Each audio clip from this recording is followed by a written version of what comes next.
need a much bigger deficit to offset those income losses. And cash in your pocket, which they've already done a little bit, but much more on a much grander scale than they're already contemplating. But because we've had a politics around for decades and decades around deficits being the worst thing in the world, you got to try to balance the budget. Whenever it comes down to a crisis and Congress spends, it doesn't spend at the scale of what the crisis needs. It spends on like what balancing, seeming like it's doing a lot with the political concerns about the deficit further down the line. And that's our kind of big problem right now is that they're doing things like with the payroll protection program, which is supposed to be essentially direct grants directly to small businesses. It's capping that, and it's capping that not for any economic reason why it makes sense for only $400 billion or $710 billion to go out the door. It's capping that because politically, it's very hard for them to wrap around their mind around an uncapped program where first come first serve and everyone gets money.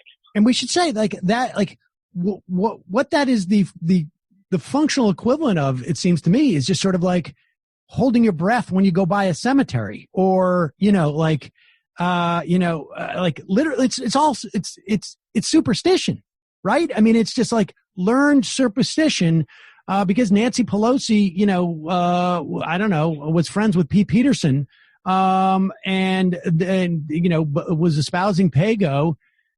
They look at a messaging bill, right, which doesn't even spend money because they know it's not going to spend money, and they're still afraid to have it go over. Like, they're still saying stuff like, we're nervous about, how much money we're spending after $3 trillion. I mean, not all this is an abstraction. It's literally like, 1,000 years ago, people said you couldn't go into the forbidden zone, and nobody remembers why. And it turns out, it was just something that folklore. These are just big numbers that are scary, even though there's no like context in terms of like how the economy works or macroeconomics. It's just these big numbers are bigger than I can imagine, and we don't spend time really thinking about macroeconomics and thinking about the scale at which macroeconomics functions on. So suddenly when it comes time that we need to spend a whole bunch of money, people can't wrap their heads around how much money we're talking about or the scale that we're talking about.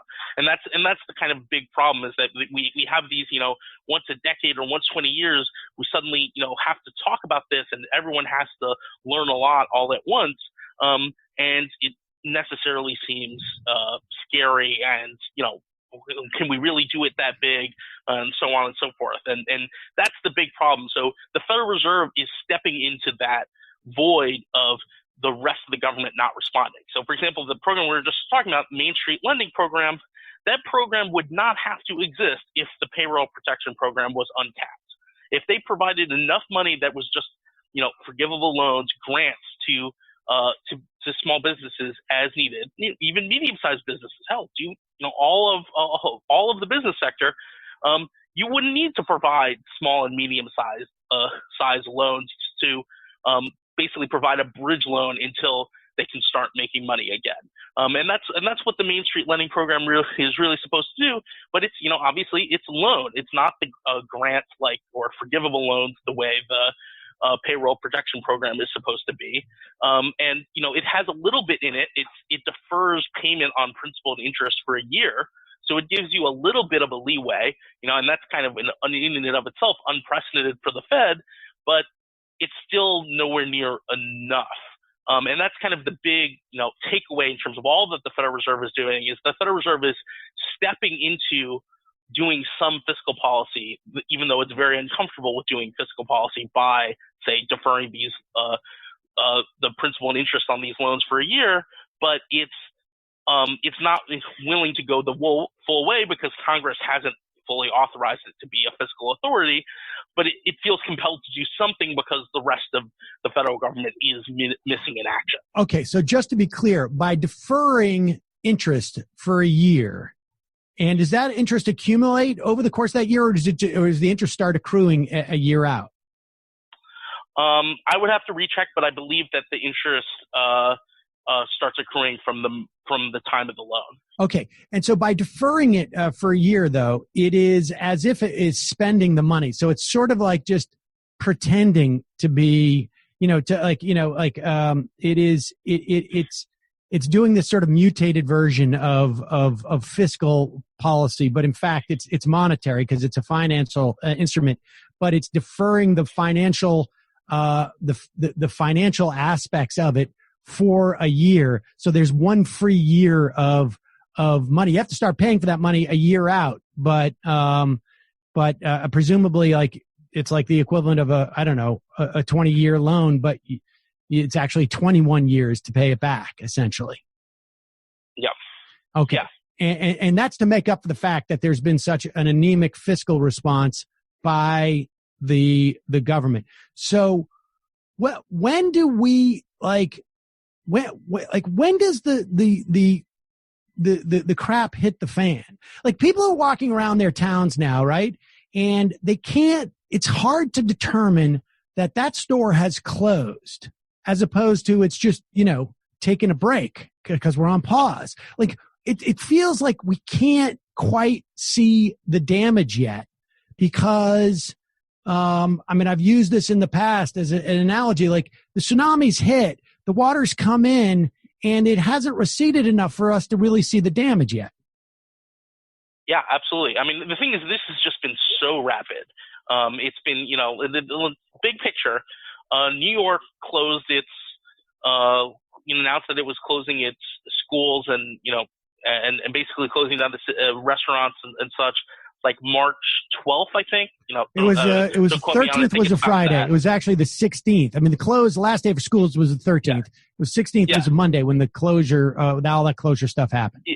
Yeah, so that's 2 months. It's just been 2 months. I mean, think about, the financial crisis, in the great financial crisis, the anemic response taking, it was, it was clear to people in financial markets that, things were going wrong, at the very latest by March of 2008. And we didn't get, TARP, the Trouble Asset Relief Program, and, the big crisis response until into the fall, until like October and November. Right. We didn't get the stimulus bill until a year after, like March or April of 2009.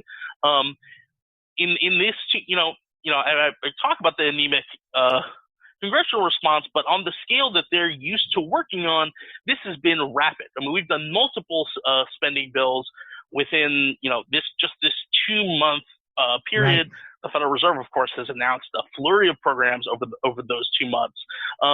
So it's the shock has just been so fast and so sudden that I think people are still, it's still going to be months and months and months before people really fully have a grasp over the economic scale of this. I mean, I think most people, I don't think, are fully grasping what is going on in terms of the employment situation. I mean, we have had a staggering amount of employment losses. I mean, at this point, 30% unemployment, its peak seems optimistic. It seems like, wow, if the response really goes well, we'll get to just 30% unemployment, which is obviously Great Depression levels, worse than Great Depression levels, especially with the suddenness of the crisis. I mean, it took 2-3 years before unemployment got that high during the Great Depression, and so this just the suddenness of it. I think people are going to fully realize the kind of economic damage and the destruction of people's lives that we're talking about, even beyond the deaths,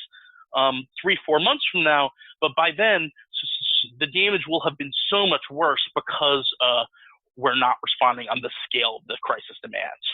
So you've looked at what the Fed is doing, and the biggest problem is that we're having on the fiscal side. What can the Fed? Is there anything else that what else can the Fed do at this point without having sort of the fiscal component? I think the big thing is on the state and local government side. About May 11th, so a week ago, the Fed put out like a pricing on the municipal liquidity facility, basically the interest rates that state and local governments could borrow directly from the Fed, and the pricing is very unattractive. You have to pay interest rates well above short-term the current operating level of short-term interest rates in order to borrow from the Federal Reserve using the municipal liquidity facility. If you're below investment grade, remember these are state and local governments. It's not like these are businesses. So just because a government has a worse credit rating, and by the way, a credit rating from a private company, doesn't mean that the Federal Reserve shouldn't provide support. But it's talking about charging interest rates basically like 6% above the going overnight interest rates between private actors if you're a below investment grade municipality who wants to borrow. And I think the Federal Reserve is a federal government entity. These are state and local governments. We're in the middle of a crisis. They should be lending on a preferential basis, not on a high interest rate basis on the theory that these entities aren't creditworthy, because they're state and local governments that are responding to a public health crisis. I personally think that these facilities should be uncapped, that you should be able to borrow as much as you want from the Federal Reserve for the duration of the crisis at zero interest rates, or at say like 0.5% interest rate, and the Federal Reserve should commit to holding all the debt and not reselling any of the debt that they've purchased from state and local governments for the duration of the crisis and some amount of years after the crisis, say 5 years or so forth. That and because you can argue all sorts of things about buying and lending and the economic effects, but loosening the financial constraints, making sure that that state and local governments don't have to worry about the bills, literally saves lives now. If you told them guaranteed you can spend as much as you want and you're not going to go into bankruptcy, then state and local governments could spend as needed, and that can potentially save thousands of lives. Why do you think the Fed is? Why do you think Powell and I guess the other the federal board, why do you think that they're making this decision? Why are they being so I guess chintzy when it comes to state and municipalities? Historically, the Federal Reserve has been most uncomfortable above everything else with quote unquote picking winners and losers. They don't want to be seen as picking winners and losers, and they obviously, at a certain level are picking winners and losers right now when they're choosing between, of course, money that you give non-financial corporations, money you give state and local governments, and so on and so forth. They are, and they're grudgingly acknowledging that, but they're very uncomfortable with it.